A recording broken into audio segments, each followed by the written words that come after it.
On va regarder comment faire résoudre des équations du second degré en utilisant des listes dans WIRIS. Alors l'intérêt, c'est qu'on va pouvoir demander aux élèves de rentrer deux solutions distinctes et qu'on va pouvoir lui demander les données indépendamment de l'ordre. On va pouvoir noter, en tout cas évaluer indépendamment de l'ordre. Par exemple, on acceptera 1, 2 ou 2, 1 ou 1,2 ou 2,1. Les séparateurs sont en fait paramétrables. Et puis, noter que c'est peut-être que moyennement satisfaisant parce que, par exemple, vous pourriez vérifier que le produit des deux nombres est correct, même si la somme ne l'est pas, etc. Donc il y a plein de raisons de se dire que juste comparer les listes n'est pas suffisant, et dans ce cas-là, je vous encourage à aller voir les fonctions de gradation. Ces fonctions de gradation, elles permettent de prendre la réponse de l'élève et d'en faire un traitement complètement géré à la main avec des fonctions que vous définissez vous-même. Mais nous, on va donc faire quelque chose de simple, et on va donc juste proposer aux élèves des équations de second degré avec des listes. Donc comment ça va se passer? Eh bien, dans l'onglet validation, on va dire qu'on attend des élèves une liste. Je conseille de ne pas demander l'utilisation d'accolades, mais ça vous pourrez voir. Et puis nous, on va dire qu'on compare en tant qu'ensemble, et donc que l'ordre ne compte pas. Par ailleurs, on pourra définir ici les séparateurs qui vont bien. Je crée une question de type réponse courte maths et sciences, c'est-à-dire réponse courte WIRIS. Je vais donner un nom à ma question et indiquer une consigne. Je vous rappelle que le nom de la question, c'est pour vous, pour retrouver la question dans la banque de questions. La consigne, c'est ce qui va être affiché pour l'élève. Alors vous voyez qu'ici, j'explicite ce que j'attends de l'élève. Vous indiquerez toutes les solutions séparées par une virgule. Et maintenant, je vais pouvoir indiquer mon équation. Et mon équation, hop, je vais utiliser l'éditeur de mathématiques. Et je vais définir un polynôme. Et je vais leur demander qu'ils résolvent poly égale 0. Où poly va donc être défini ici dans la partie algorithmique. Alors pour la bonne réponse, je vais attendre de l'élève qui me réponde x1, x2. Et dans la validation, je vais dire que je veux, donc je vais aller dans les options générales, je vais mettre en grand pour qu'on voit bien clair, j'attends une liste, je n'impose pas qu'il y ait des accolades, et la virgule va séparer les éléments de la liste, éventuellement, au cas où l'élève ne respecterait pas bien la consigne, je vais accepter aussi un espace entre les deux solutions. Ensuite, je veux que ce soit mathématiquement égal, éventuellement, je peux demander que ce soit simplifié, ou bien simplifié pour avoir 100% des points, et puis si c'est pas simplifié, 80% des points. Mettons qu'ici, j'accepte toute bonne réponse, même mal justifiée, mal simplifiée, et je vais maintenant définir mon algorithme. Alors ici, puisque j'aimerais avoir des solutions entières, ce que je vais faire, c'est que je vais commencer par définir mes solutions.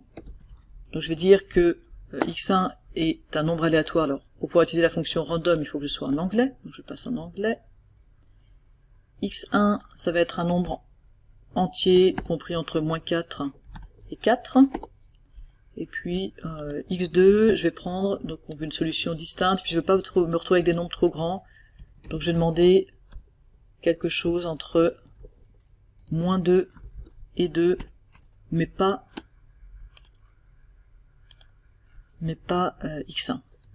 Il me manque encore un paramètre à définir ici, c'est le coefficient a. Les autres sont définis par x1 et x2. Donc mon coefficient a, bon pareil, peut-être même, en fait je vais même reprendre ça, je vais prendre un nombre entre -2 et 2 pour que les calculs soient pas trop compliqués, mais évidemment il ne faut pas qu'il soit nul.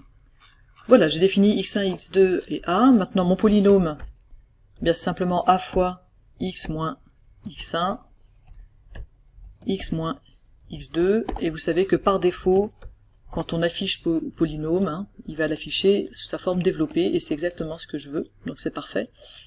Moi je crois qu'on a tout ce qu'il faut. On a x1, on a x2, on a le polynôme, donc on va pouvoir sortir d'ici, et on va pouvoir tester dans l'aperçu. Voilà, vous avez probablement remarqué qu'il me manquait les dièses, le x1 et x2, ça fait référence aux x1 et x2 qui sont définis dans la partie algorithme, donc il faut les faire précéder de dièse. Maintenant, je peux aller dans l'aperçu. Dans l'aperçu, qu'est-ce qu'on attend comme réponse ici? On attend -4, 2. Ce que je peux tester, c'est ce qui se passe si je mets par exemple 2 espace -4. Alors on teste, et on me dit que ce n'est pas correct. Et si je mets 2, -4, pas correct non plus. Donc c'est que j'ai dû oublier quelque chose, et c'est l'occasion de voir ça ensemble. je veux comparer ici en tant qu'ensemble. Si vous faites pas ça, effectivement, ça ne marchera pas. Donc je reviens sur mon aperçu maintenant. Ça va bien comme ça, et si je mets 2 espace -4, ça marche également. Quand on a fini, on accepte. On va mettre 100% des points pour cette réponse, et on peut enregistrer, notre question est prête. Alors je vous propose de la tester ici avec la loupe. On doit donc ici résoudre moins 2x au carré plus 8 égale 0, ce qui nous donne donc moins 2 et 2. On va tester ça. C'est correct. On peut relancer pour voir avec un autre jeu de données. Moins 2x au carré, moins 2x plus 12. Alors, il faut réfléchir un petit peu plus.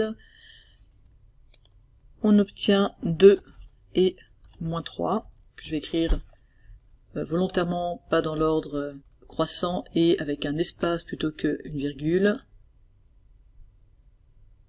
Et ça marche encore.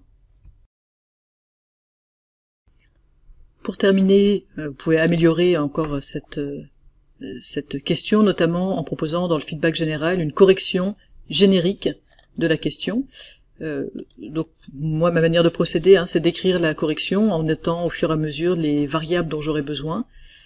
Typiquement ici, j'ai besoin de calculer 4 fois A fois C, et puis j'appelle ça delta 2, j'ai besoin de calculer le B au carré, j'appelle ça delta 1, j'ai besoin de delta, etc. Tout ça pour écrire ma correction, et puis je les définis ensuite dans les variables. Donc ce ne sont pas des variables dont j'ai besoin directement pour l'énoncé de la question ou pour la solution des élèves, mais vraiment pour pouvoir écrire la correction. Et je vous propose de voir à quoi ça ressemble. Comme je n'ai pas fait de modification, je quitte ici. Donc voilà, pour cette équation x au carré moins 4x plus 3, je peux faire envoyer et terminer, et j'ai la correction qui s'affiche avec des choses qui sont calculées au fur et à mesure en fonction des besoins que j'ai.